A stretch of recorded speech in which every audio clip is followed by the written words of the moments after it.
Bonjour, bienvenue sur Crypto Ali, j'espère que vous allez bien aujourd'hui. Alors sans tarder, on s'en va voir le prix du XRP qui est à 55 cents 68 en baisse de 2,1% ainsi que la capitalisation du marché en baisse de 2,8.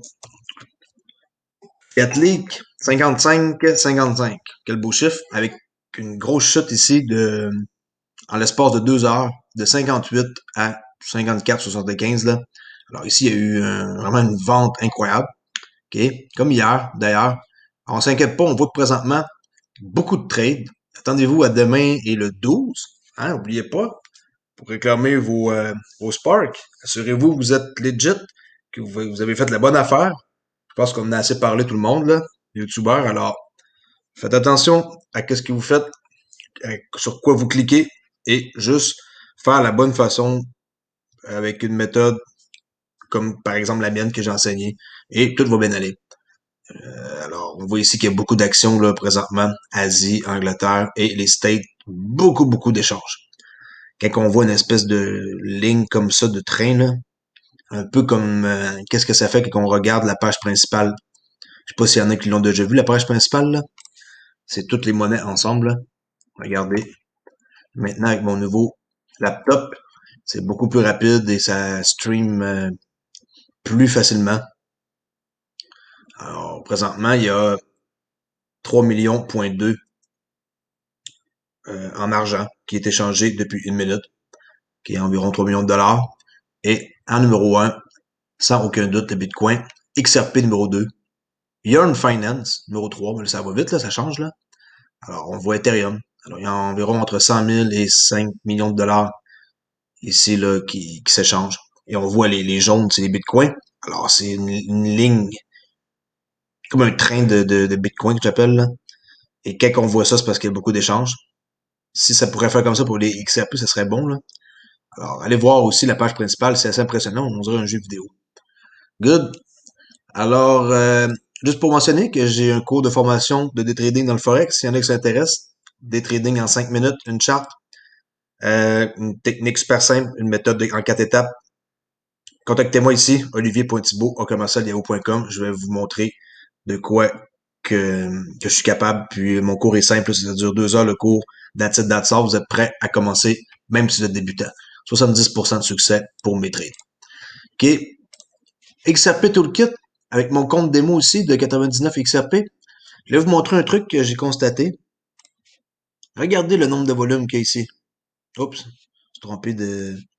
Je pensais que j'étais en train de faire un carré. Bon, regardez le nombre de volumes qu'il y a ici. C'est immense. Alors, depuis le 4 décembre, 5 décembre, 6, 7, 8, 9, entre le 5 et le 9 décembre, il y a eu énormément de volume. On parle de 30 millions de volume par jour au lieu de une dizaine ou au lieu de 9, c'est 9-10. Alors, c'est triplement plus gros que euh, ici. Là. On voit très bien là, la barre, comment elle est haute. Alors ça veut dire quoi? Un prix qui baisse, vous voulez un cours 101 là, sur une technique de trading, un prix qui baisse comme ça et que le volume augmente, ça veut dire qu'on appelle ça une accumulation, ok? Accumulation, là, ACC, on va dire, là, accumulation, marqué au complet, là, accumulation. J'essaie de faire une vidéo courte, là, mais là, je me suis un peu laissé aller, là. Ok, accumulation. Le prix baisse, le volume augmente. Ça veut dire que les gens sont en train de se charger. Comme un peu un gun qu'on load, là. Alors, on est en train de charger et on est prêt, après ça, à appuyer sa gâchette. Le prix devrait augmenter. Good. Alors, je passe ici avec un document que j'ai reçu de la part de Kraken, de 18 pages, avec une très belle infographie. Qu'est-ce que je veux vous montrer dans ça? Naturellement, c'est le XRP. On voit que le retour annuel est de 245%. D'accord? Il y en a qui pensent qu'ils n'ont pas fait d'argent. Reculé il y a une année. Vous allez voir que vous avez fait de l'argent. 245%. Ça, c'est en date de novembre 2020, document. Ensuite, qu'est-ce que je voulais vous montrer dans le document? Et ça, c'est les autres types de monnaies. On voit ici les événements qu'il y a eu récemment. Exemple A, il y a eu le Wyoming, élection d'un congressman. OK? Alors là, on peut voir des événements importants qu'il y a eu. Comme par exemple, Stanley Druckenmiller, il a dit qu'il détenait des bitcoins. Ça, c'est le 9 novembre. Alors, si on va voir le 9 novembre à la lettre D, on voit que suite à ça, le prix, il a explosé. On va voir après ça la lettre E, par exemple, Citibank, qui disent que les bitcoins vont dépasser 300 000 piastres le bitcoin. Comme par hasard, après la nouvelle de Citibank, le prix a explosé encore. Alors, on voit qu'un événement, des événements importants ont beaucoup d'influence. BlackRock, ici, le 20, la lettre H, là, ça n'a pas d'importance, il s'est rien passé. Mais il faut être attentif que des grosses nouvelles comme ça, de la part de personnes qui sont pesantes, peut avoir de l'influence sur les marchés. Ici, c'était Square, la lettre B, qu'on voit que ça après ça a augmenté après. Mais c'est un indicateur qui est assez précis, je trouve. Ça donne des bons résultats pour prévenir, pour prévoir des mouvements futurs. Alors, on saute ici avec le BTC, qu'on peut voir comment que ça l'a rapporté en performance, là. On voit pas loin de 40% au mois de novembre, comparé à, exemple, la devise euro-USD, le S&P 500, l'or, toutes les autres, là, pas bon. Pas bon, regardez, ça monte même pas plus haut que 20%. Et le Bitcoin est l'heureux gagnant encore. Même avec la drop qu'on a eue ici dernièrement, c'est pas grave. Alors, un autre document important. Un petit instant. Alors ici, on peut voir, euh, depuis le mois de mars, le Bitcoin qui est passé à 20 000 en l'espace de mars à novembre, ainsi que euh, en millions de dollars ici, là, on l'accumulation, OK, pour le nombre de Bitcoin. Ensuite, le retour par mois depuis 2011. On va essayer de grossir le formulaire un petit instant. Comme ça, ouais, c'est mieux de même. Regardez le Bitcoin, le retour mensuel depuis 2011. On regarde, là, on est au mois de décembre présentement. Ici. Alors, 53%, 8%, oh, moins 24 ici, moins 15. Mais au total, la médiane est de 8% quand même. Il y a juste un mois, 2 mois, il y a 3 mois seulement où ce que c'est négatif. Ici, ici et ici. Tout le reste des mois sont positifs. 16, 27, 13, 10. Alors, sérieusement, c'est vraiment une machine de guerre, le Bitcoin. Et ça va faire pareil aussi pour les autres types de monnaies. Il faut juste laisser le temps. Ça, c'est le retour de la volatilité. Un autre chose que je parlerai peut-être un jour. Euh, Qu'est-ce que je voulais dire d'autre? Oui. Et les événements à finir, parce que je vais passer à d'autres documents, là. J'ai déjà passé assez de temps là-dessus. 10 décembre, la Banque centrale européenne, il y a un meeting. C'était aujourd'hui. Je n'ai pas été voir de quoi ça parlait. 15 décembre, le FOMC, un meeting. Très important, ça, quand on trade, il faut éviter cette journée-là. Ben, l'heure. Ici, vraiment, là, 15 décembre, Mongox, Rehabs, Plan, Submission. Fait qu'ils vont rembourser du monde, là, Mongox, après tant d'années de même. Et oui, le 15 décembre, c'est à suivre. On devrait avoir toute qu'une journée dans le trading, cette journée-là. Attendez-vous à de quoi d'assez hot. 24 décembre, le CME, OK, le Chicago Market Exchange, que le contrat futur va se terminer. Le BTCZ 20, avec l'expiration de la date. Ça doit être une très grosse journée aussi de trading, parce que l'expiration va terminer, le monde va vendre leur contrat. Le 6 janvier, la FCA va bannir la crypto, les dérivés pour les consommateurs, les retail. La FCA, là, c'est en Angleterre, là. Tout ce qui est dérivé de crypto, ils vont bannir.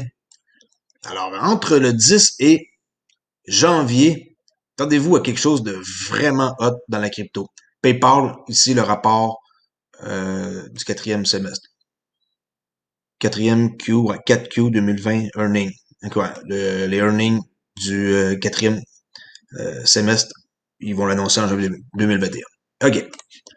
Là, maintenant que j'ai passé beaucoup de temps là-dedans, il va falloir que je me dépêche un peu parce que sinon, je vais faire une vidéo qui est plus longue que prévu. Et le but, j'ai déjà 10 minutes. Alors aujourd'hui, ça va être une exception. Vu que c'est le airdrop demain, attendez-vous une vidéo d'au moins 20 minutes. OK. Microsoft, une nouvelle sur eux. Le géant Microsoft s'est associé au client Ripple D-Local.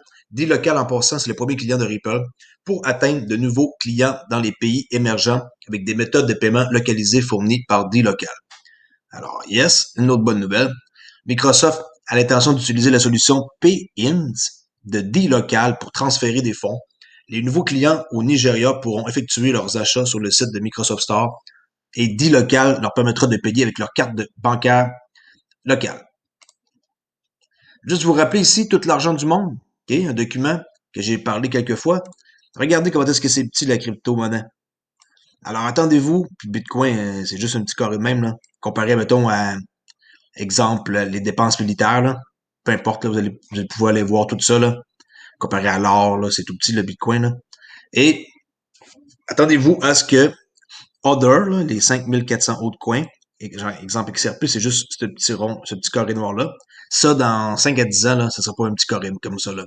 Ça pourrait être vraiment beaucoup, beaucoup plus que 1, là. Attendez-vous à voir vraiment une grosse différence. That's it. On passe à BBVA, qui confirme le lancement du trading d'actifs numériques et de la conservation en janvier 2021.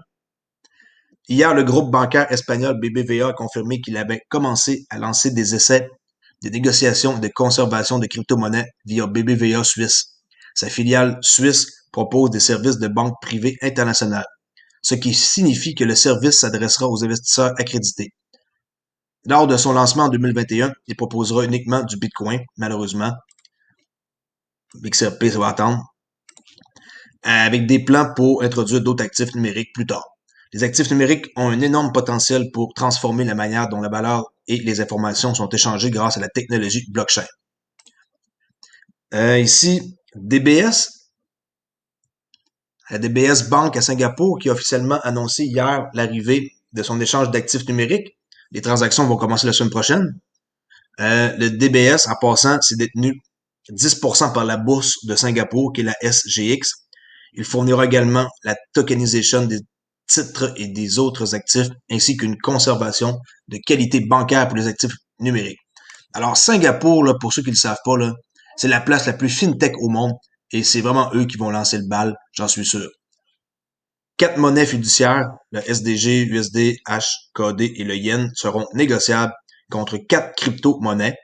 Et devinez qui va être parmi les 4 crypto-monnaies? XRP, oh yes, Bitcoin Cash, Ethereum, Bitcoin. Alors, c'est pas mal toujours ça qui revient, là. En passant, si vous combinez ça ici, là, Bitcoin, Bitcoin Cash, Ethereum, XRP, puis, mettons, Litecoin, les 5 là, vous détenez 70% du marché. Alors, si vous voulez faire un bon coup, mettez votre argent dans tout ça ici et vous êtes sûr d'en faire plus tard. Mais, vous n'en ferez pas autant que de la monnaie qui sont en bas de, qui sont abordables et qui peut exploser de 10 000%. C'est Bitcoin, même si on en détient un ou deux, ça ne changera pas de vie là, au prix qui est rendu. Mais détenir, je sais pas, on va dire 50 000 XRP, ça va changer votre vie. Ou moins, beaucoup moins, là. C'est juste un exemple. D'accord.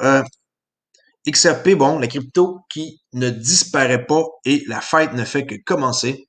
Un article de Steven Fiorillo, ici sur Seeking Alpha, qui pense que les crypto-monnaies sont là pour rester, d'autant plus que PayPal et Square permettent à leurs clients d'acheter du Bitcoin via leur plateforme. Oui, on le sait déjà là, depuis 1 ou 2 mois. XRP a une utilité réelle sous forme de paiement permettant des paiements transfrontaliers en aussi peu que 3 à 5 secondes. Et il pense que les banques seront les suivantes dans l'adoption de la cryptographie. Oui, c'était confirmé avec Brian Brooks, le contrôleur de la monnaie numérique aux États-Unis. Dans 6 à 8 semaines, toutes les banques vont embarquer. La crypto est certainement un pari, mais c'est juste le début des paris, là, tu sais. Et XRP pourrait reproduire ce que Bitcoin a fait en ce qui concerne l'appréciation des prix. La valeur du XRP a augmenté de 96% contre 12% pour le S&P 500. Alors, quand vous investissez dans le S&P 500, ben là, je suis désolé, mais un petit 12%, c'est cheap, là. Un XRP, vous auriez fait 96%. Alors, lui, il est optimiste que les crypto-monnaies vont vraiment réussir et le XRP représente l'une des meilleures opportunités du secteur. Standard Chartered, en Angleterre, et Northern Trust qui vont lancer un dépositaire de crypto-monnaie Zodia, Z-O-D-I-A, pour les investisseurs institutionnels.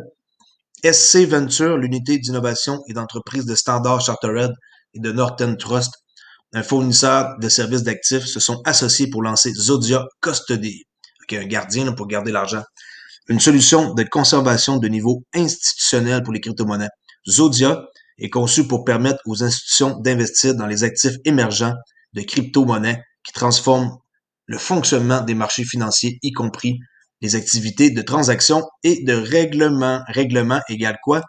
Les règlements, c'est XRP. Settlement, là, en anglais. Ici, Warren Davidson, un congressman aux États-Unis, qui dit qu'il est troublé par la rumeur avec la lettre qu'ils ont envoyée à Steven Mnuchin, le secrétaire du Trésor aux États-Unis. En quoi que, tenez-vous bien là, assisez-vous sur votre chaise, en quoi que, qu'est-ce qu'ils pourraient faire, c'est que tous ceux qui détiennent, exemple, des ledgers, des portefeuilles externes, ils obligeraient à interdire d'avoir ça en possession et on devrait, dans le fond, prendre cet argent-là qu'on a là-dessus, notre crypto, et la mettre sur un site X, là, qui n'est pas encore décidé, là, s'ils décident de mettre ça, exemple, sur un échange, là, puis que c'est devient une banque, un peu comme Kraken. Alors, on voit ici, même affaire que le PDG de Circle, qui parle que lui aussi a rejoint l'appel contre l'interdiction des portefeuilles cryptographiques auto-hébergés. Alors, tous ceux qui détiennent une clé Ledger, s'ils passent la loi, ben, ça veut dire que le secrétaire du Trésor américain va obliger à tous ceux qui en ont de mettre leur argent ailleurs. Parce qu'ils veulent avoir le contrôle, la gang. N'oubliez pas ça. Fait que ça, c'est Jeremy Allaire, le PDG de Circle, qui dit que c'est pas correct qu'il fasse ça. Ici, l'avenir des paiements avec l'OMFIF. Si vous ne savent pas c'est quoi l'OMFIF, c'est le Forum officiel des institutions monétaires financières. Le Forum officiel des institutions monétaires financières est un groupe de réflexion indépendant qui s'intéresse à la banque centrale, à la politique économique et l'investissement public. L'OMFIF, excusez-moi, a été fondé en 2010. Alors ça, ici, dans un document que je vais vous montrer, parle que les banques centrales et les régulateurs détaillent la voie à suivre. L'avènement des crypto-monnaies et des technologies de registres distribués a déclenché une vague de recherche de la part des gouvernements et des banques centrales. Outre le déploiement des systèmes de paiement de détail rapide qui offrent une compensation et un règlement nationaux quasi instantanés, il existe un potentiel plus large de changements profonds dans la manière dont les banques centrales peuvent promouvoir une vitesse, une sécurité et un accès plus rapide au paiement. La prise en compte de la mise en œuvre des CBDC, Central Bank Digital Currency, et la notion de fiat souverain numérique, l'argent papier, qui peut être transféré rapidement et à moindre coût, suscite de nouveaux changements qui pourraient transformer l'exécution des transactions monétaires. Et là, il y a un formulaire que vous pouvez remplir ici pour avoir accès au rapport. Puis moi, le rapport, je l'ai téléchargé, je l'ai pas lu encore, c'est ça ici, là. Le futur des paiements, avec toutes les monnaies qu'on voit. Et regardez, j'ai pris une note, là, à la page 44. On voit les clients ING, SIGPA, Swift, Amazon Web Service, Cipher, Ethereum, Copper, SDX, Algo. Ça, si vous n'avez pas encore Algo, dépêchez-vous. C'est vraiment un truc de ouf. Alors ça, à la page 44, le document, je vais aller vous montrer c'est quoi. Je vais faire ça comme ça n'a pas rapport. Nos vies, c'est avec Facebook. Bon, 44. OK. On va aller voir tout de suite 44 comme ça. Bon. Qu'est-ce que j'ai vu à cette page? Je vous le montre à l'instant. Ripple. Non, pas ici. Attendez une petite seconde, je vais trouver ça. OK. Alors, on parle de quoi sur le document?